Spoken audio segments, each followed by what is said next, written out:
우리 누가복음 2장 41절에서 47절까지 한 목소리를 읽겠습니다. 그의 부모가 해마다 유월절이 되면 예루살렘으로 가더니 예수께서 12살 되었을 때에 그들이 이 절기의 관례를 따라 올라갔다가 그 날들을 마치고 돌아갈 때에 아이 예수는 예루살렘에 머무셨더라. 그 부모는 이를 알지 못하고 동행 중에 있는 줄로 생각하고 하룻길을 간 후 친족과 아는 자 중에서 찾되 만나지 못하매 찾으면서 예루살렘에 돌아갔더니 사흘 후에 성전에서 만난즉 그가 선생들 중에 앉으사 그들에게 듣기도 하시며 묻기도 하시니 듣는 자가 다 그 지혜와 대답을 놀랍게 여기더라. 아멘. 자리에 앉으시길 바랍니다. 이제 육지에서 일정이 생기면 이제 가족들이 다 같이 가기도 하지만 일정이 있는 가족들만 다녀오기도 합니다. 우리 성도님들 이제 대부분이 육지에서 오셨는데 이제 어느 날은 짝꿍이 안 보여서 어디 가셨어요? 이렇게 물어보면 뭐 일정 때문에 육지에 나가셨다라고 말씀하실 때들이 있습니다. 이제 짧은 순간이지만 이별 아닌 이별을 경험하는데 여러분 짝꿍과 멀리 떨어지게 되면 여러분의 그 마음, 여러분의 기분은 어떠신가요?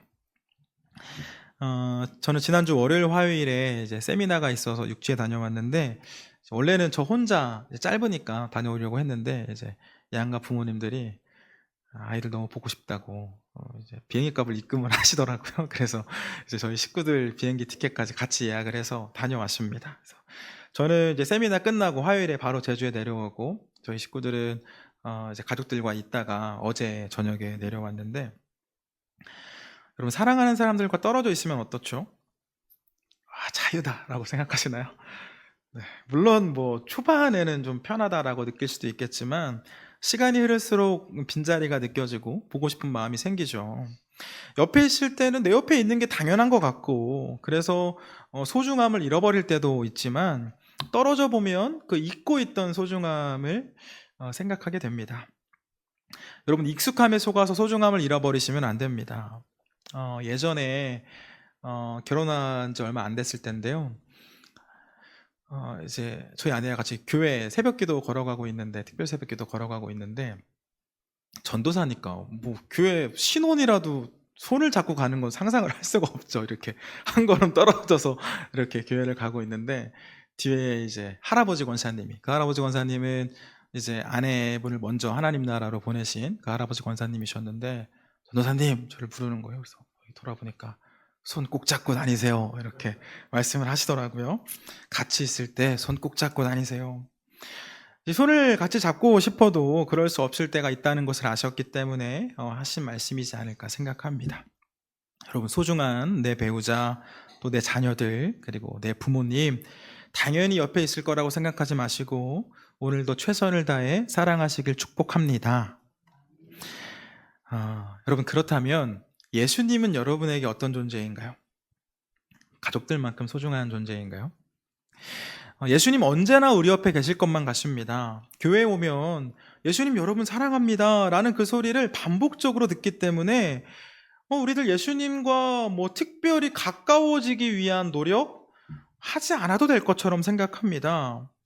분명 예수님께서는 우리 인생에, 우리 삶에 없어서는 안 될 정말로 소중하고 귀한 존재이지만 언제나 같은 자리에 계실 것이라고 생각을 하죠. 그렇게 예수님과의 관계를 소홀히 할 때가 많습니다.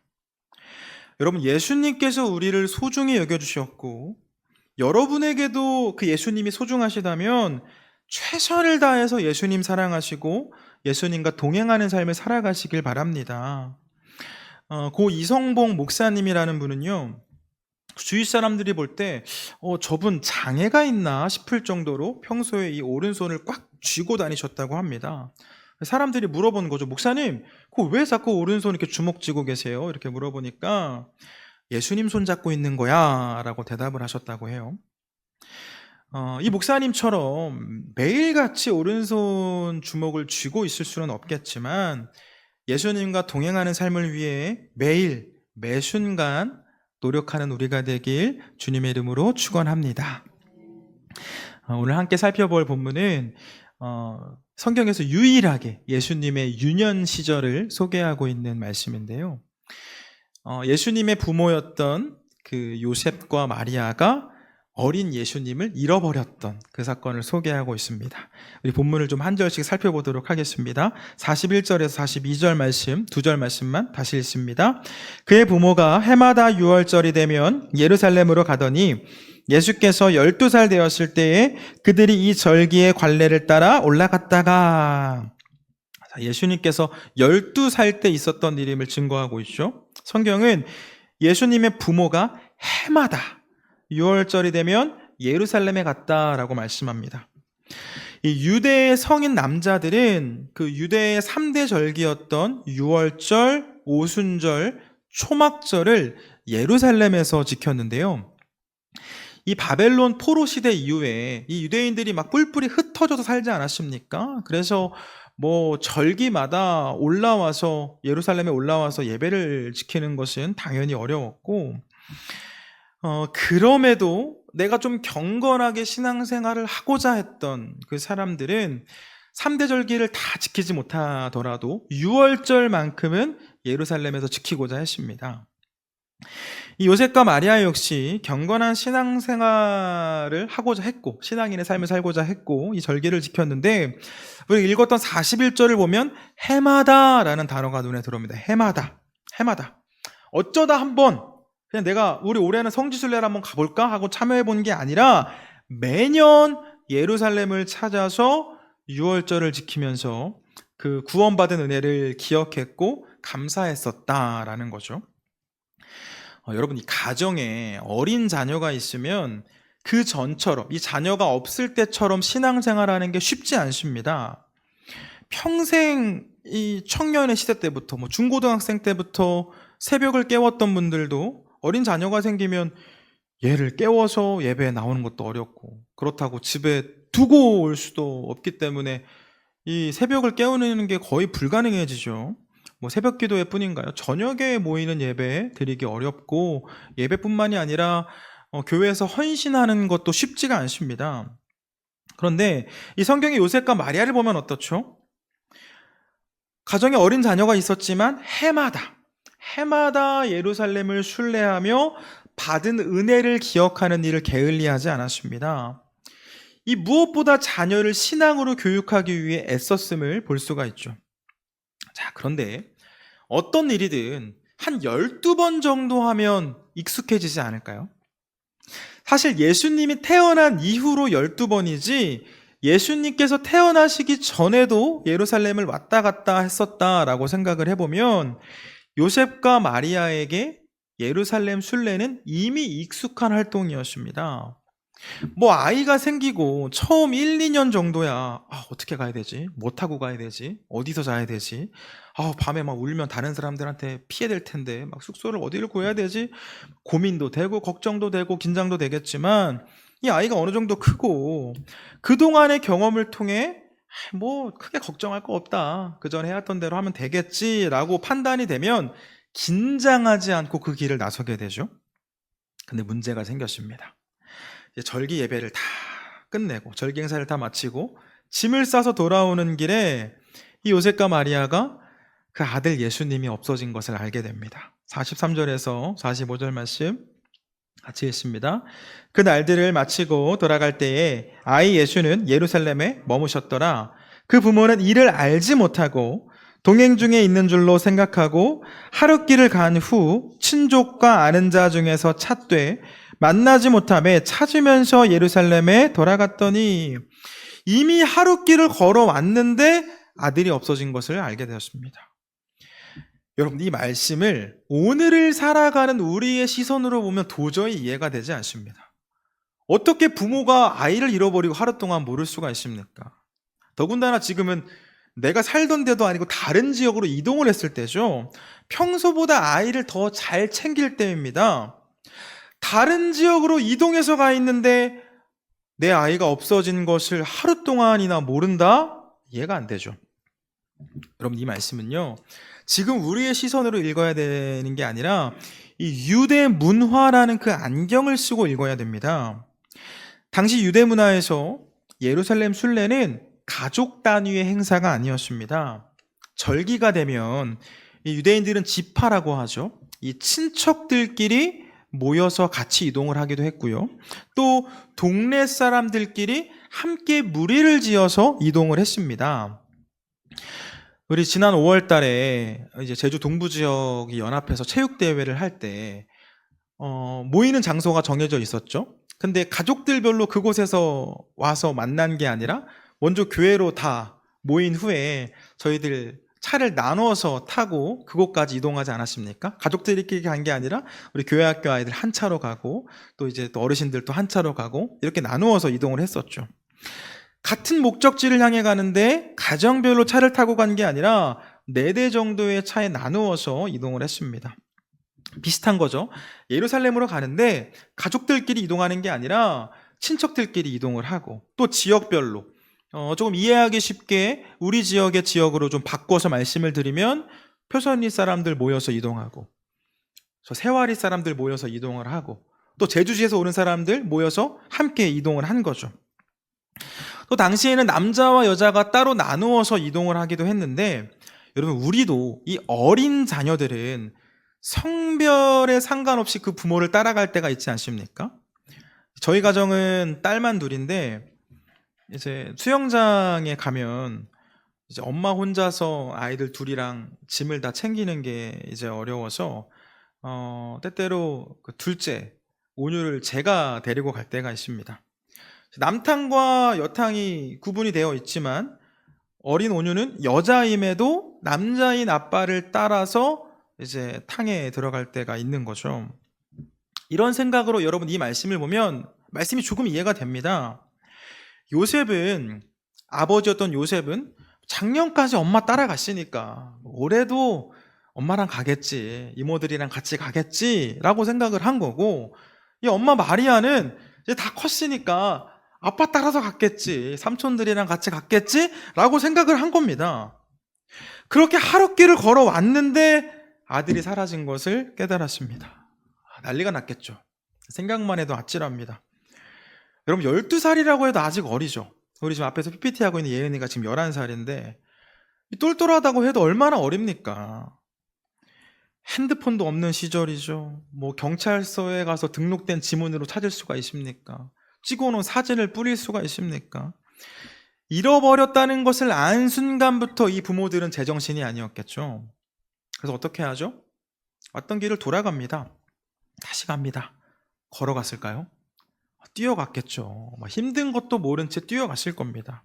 그런데 성경을 보면 하룻길을 걸어와서 깨달았다고 하는데 예수님을 다시 찾은 것을 보면 사흘 후입니다. 사흘 후. 46절 말씀 같이 읽어볼까요? 시작. 사흘 후에 성전에서 만난즉, 여기까지 말씀입니다. 사흘 후에 성전에서 만난즉.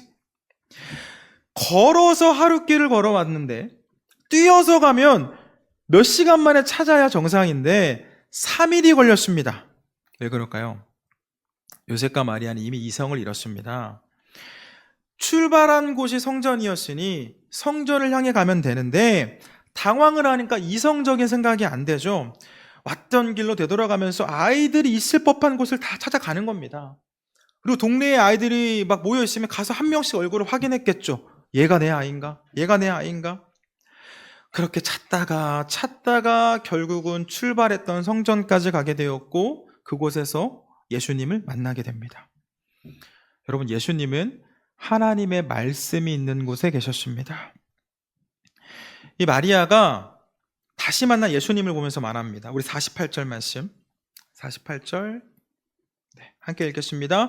그의 부모가 보고 놀라며 그의 어머니는 이르되 아이야 어찌하여 우리에게 이렇게 하였느냐 보라 내 아버지와 내가 근심하여 너를 찾았노라. 야 아이야 어찌하여 우리에게 이렇게 하였느냐.